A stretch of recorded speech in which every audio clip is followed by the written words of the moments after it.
O filho do presidente tem os dados quebrados pela PF, o dono do banco investigado vai ao Senado, e as pesquisas mostram que Lula pode perder em 2026, tudo isso num único dia.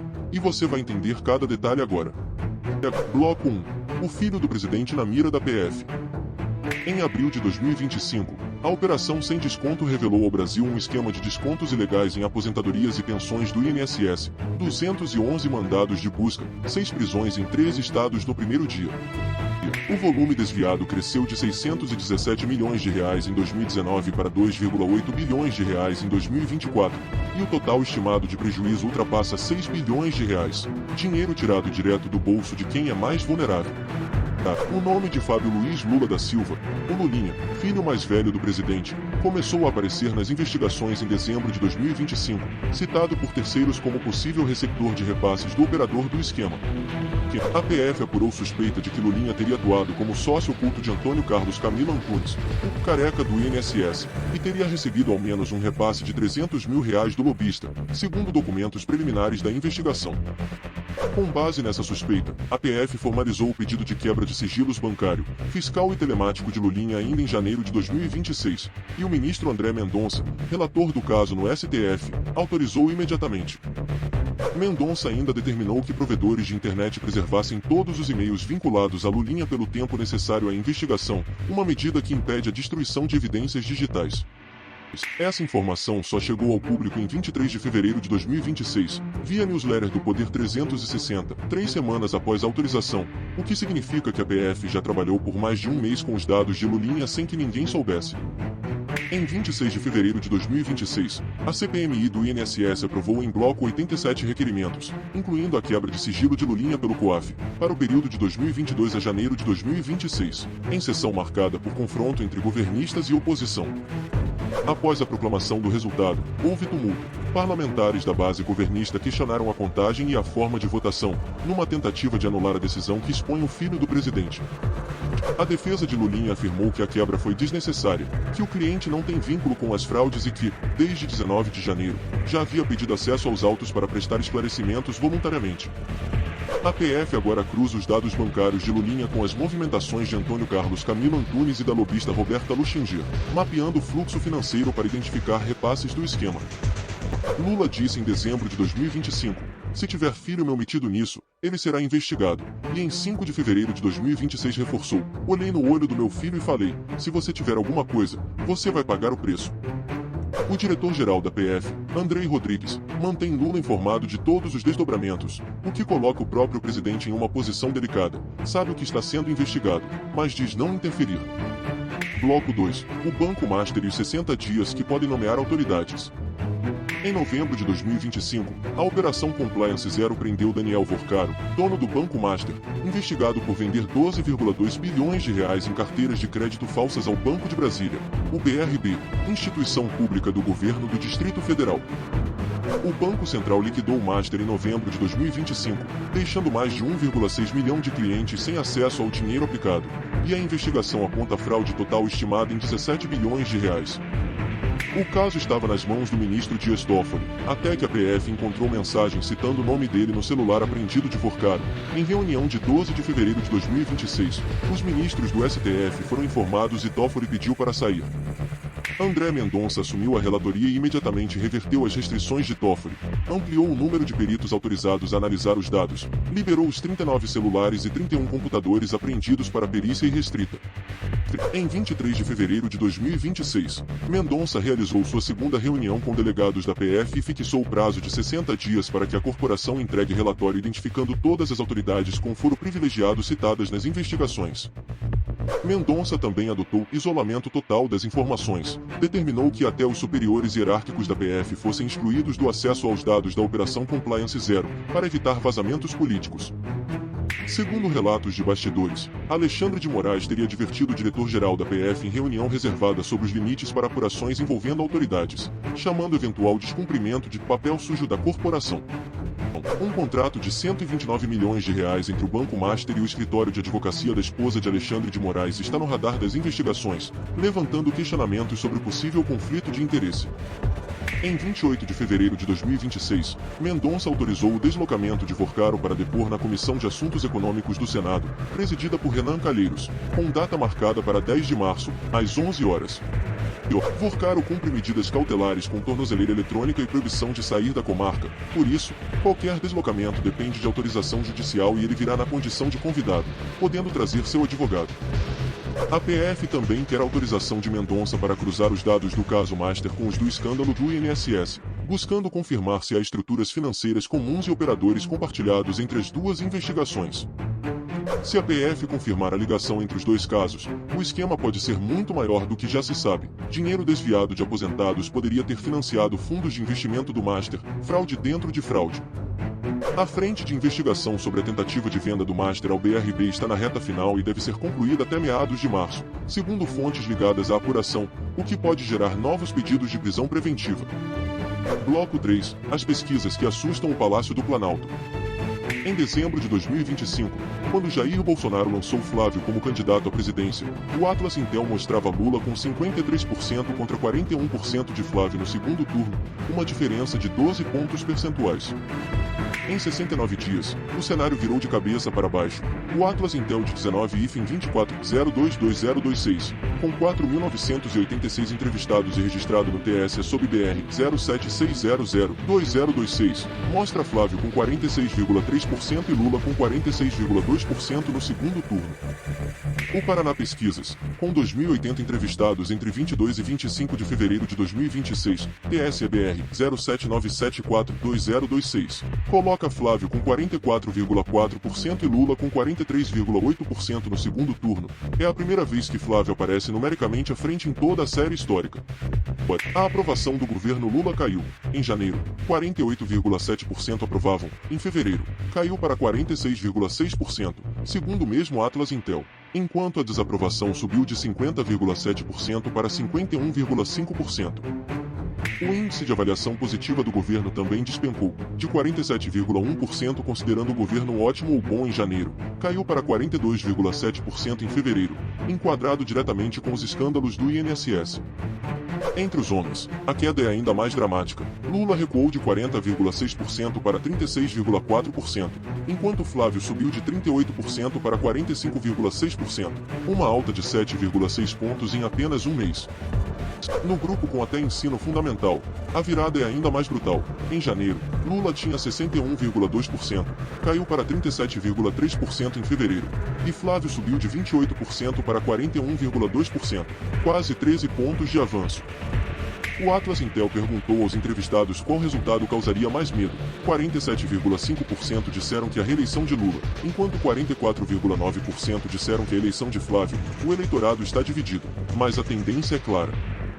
No Paraná Pesquisas, 52,2% afirmam que Lula não merece ser reeleito, enquanto 43,9% dizem que merece continuar, um número que dificilmente melhora quando o filho do presidente está sendo investigado pela PF.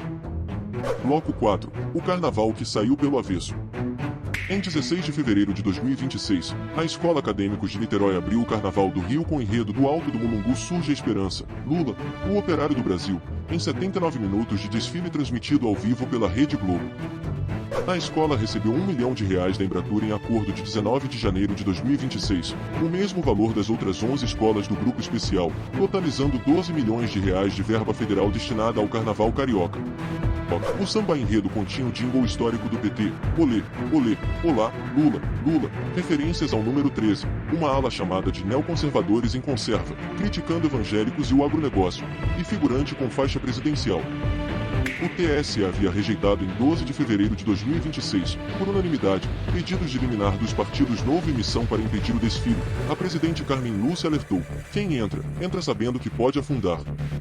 Na apuração de 18 de fevereiro de 2026, a escola somou 264,6 pontos, a pior nota do grupo especial, e foi rebaixada para a Série Ouro, numa derrota simbólica que a oposição celebrou nas redes sociais. 4 processos chegaram ao TSE após o desfile, e ao menos 10 iniciativas judiciais e administrativas foram protocoladas no MP, TCU e Justiça Eleitoral. O julgamento do mérito, com risco de inelegibilidade, deve ocorrer nos próximos meses. Lula respondeu às críticas dizendo: "Eu não sou carnavalesco, não fiz o samba enredo, eu apenas sou homenageado", ignorando que foi previamente consultado e voluntariamente aceitou a homenagem, mesmo sabendo que era ano eleitoral.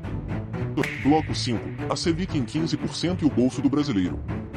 O Banco Central mantém a Selic em 15% ao ano, o maior nível desde julho de 2006, quando estava em 15,25%, e o Copom confirmou que os primeiros cortes só devem acontecer na reunião de 17 e 18 de março de 2026.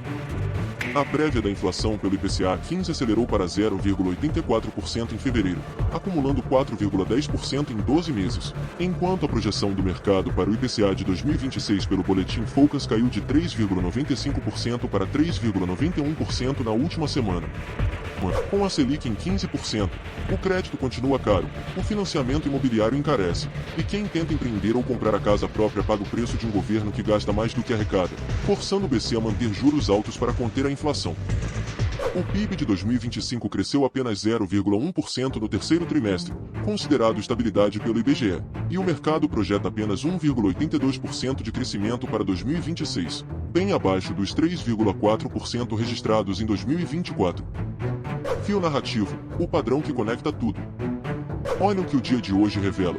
O filho do presidente tem os sigilos quebrados. O ex-relator do maior caso bancário do Brasil saiu porque o nome dele apareceu no celular do investigado. E as pesquisas mostram que Lula pode perder a eleição.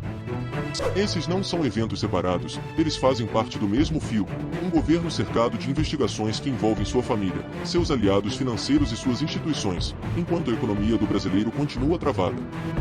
O Banco Master, que tinha contratos com o escritório da esposa de Moraes, administrava recursos que podem ter vindo de descontos ilegais em aposentadorias, e o filho do presidente pode ter recebido dinheiro desse mesmo esquema. A PF pede para cruzar os dados porque suspeita que não são dois escândalos diferentes, pode ser uma rede única, com operadores compartilhados, fundos em comum e beneficiários que ainda não foram nomeados publicamente. Enquanto isso acontece, a escola que homenageou Lula com R$1 milhão de verba federal foi rebaixada, e 4 processos correm no TSE que podem levá-lo à inelegibilidade antes mesmo de a eleição começar. A Selic em 15%, o PIB crescendo apenas 1,82% projetado para 2026 e a aprovação do governo despencando mostram que o custo de manter esse governo no poder é pago diretamente pelo brasileiro comum, todos os dias. Há um padrão claro. Cada vez que uma investigação avança, aparecem tentativas de blindagem. Toffoli limitava os peritos do Master. Governistas tentaram anular a votação da CPMI. E Moraes teria avisado a PF sobre seus limites. Mendonça mudou o jogo no Master, deu carta branca à PF, desbloqueou as perícias, fixou prazo de 60 dias e agora analisa se a ligação com o INSS, a mudança de relator foi, até agora, o fato mais concreto a favor da transparência. Nas eleições, o eleitor de menor escolaridade, que historicamente sustentou o PT, está migrando para Flávio Bolsonaro em ritmo acelerado, como mostram os dados do Atlas Intel, queda de quase 24 pontos de Lula nesse grupo em apenas um mês. A oposição vai sustentar o nome de Lulinha no centro do debate até outubro, enquanto o governo tenta separar as esferas, mas cada reunião da CPMI, cada relatório da PF e cada pesquisa dificulta essa estratégia. Bloco 6. O que vem por aérea nas próximas semanas. Até meados de março, a PF deve concluir a frente de investigação sobre a tentativa de venda do Master ao BRB, o que pode resultar em novos pedidos de prisão preventiva e revelar quem do governo sabia da irregularidade. Em 10 de março de 2026, Daniel Vorcaro depõe presencialmente na CAI do Senado, presidida por Renan Calheiros, que quer acesso ao conteúdo apreendido no celular do banqueiro, já confirmado pelo ministro Mendonça. O prazo de 60 dias dado por Mendonça para a PF entregar o relatório com autoridades de foro privilegiado termina em meados de abril, e é nesse relatório que pode aparecer o nome de quem mais ninguém quer ver citado. O TSE ainda vai julgar o mérito das ações sobre o desfile de acadêmicos de Niterói nos próximos meses, e qualquer decisão que reconheça a propaganda eleitoral antecipada pode resultar em multa, cassação ou até inelegibilidade de Lula. A CPMI do INSS vai continuar ouvindo testemunhas. O próximo passo é cruzar os sigilos de Lulinha recém-aprovados com os dados já colhidos, buscando confirmar ou refutar as suspeitas de repasse de R$300 mil. O Banco Central deve iniciar o ciclo de cortes da Selic em março, mas a queda deve ser gradual, e a projeção do mercado é que a taxa ainda feche 2026 em 12,13%, bem acima do patamar confortável para a economia real. O cenário eleitoral vai continuar se movendo, com Flávio tecnicamente empatado com Lula no segundo turno. Qualquer notícia nova sobre o INSS ou sobre Lulinha tem potencial de alterar ainda mais as pesquisas nas próximas semanas. Bloco 7, análise final e veredito. O governo Lula entrou em 2026 com 3 crises simultâneas. Seu filho investigado no maior escândalo previdenciário da história, um banqueiro aliado do STF preso com 17 bilhões de reais em fraudes no celular, e a aprovação do governo em queda livre. A estratégia do Planalto tem sido separar as esferas, dizer que Lula não interfere nas investigações enquanto o diretório-geral da PF o mantém informado de tudo e os governistas tentam anular votações na CPMI. A mudança de Mendonça na relatoria do Master foi a intervenção institucional mais importante dos últimos meses. Desbloqueou a PF, fixou prazos e agora analisa a interseção com o INSS, algo que Toffoli nunca permitiu. Enquanto o Brasil debate escândalos, a Selic em 15% paralisa o investimento, o PIB cresce menos de 2%, e o brasileiro paga na fatura do cartão e no financiamento o preço das escolhas erradas de gestão fiscal do governo. As pesquisas mostram que o eleitor já percebeu. Em 69 dias, Flávio Bolsonaro transformou 12 pontos de desvantagem em empate técnico, e a tendência de queda de Lula não encontrou nenhum freio visível no horizonte próximo. O fio que conecta esse dia é simples. As investigações avançam porque havia blindagem, e a blindagem estava no lugar certo, dentro do próprio STF, que agora tem novos relatores com novos métodos e resultados diferentes. Bem, o Brasil vai descobrir, nos próximos 60 dias, quais autoridades estão citadas no celular de Vorcaro, o que os dados de Lulinha revelam e se o Master e o INSS são realmente a mesma rede, ou 2 escândalos separados com os mesmos operadores. Conta pra mim nos comentários. Você acha que as investigações vão chegar até o fim? Ou alguém vai conseguir parar esse trem antes de outubro de 2026?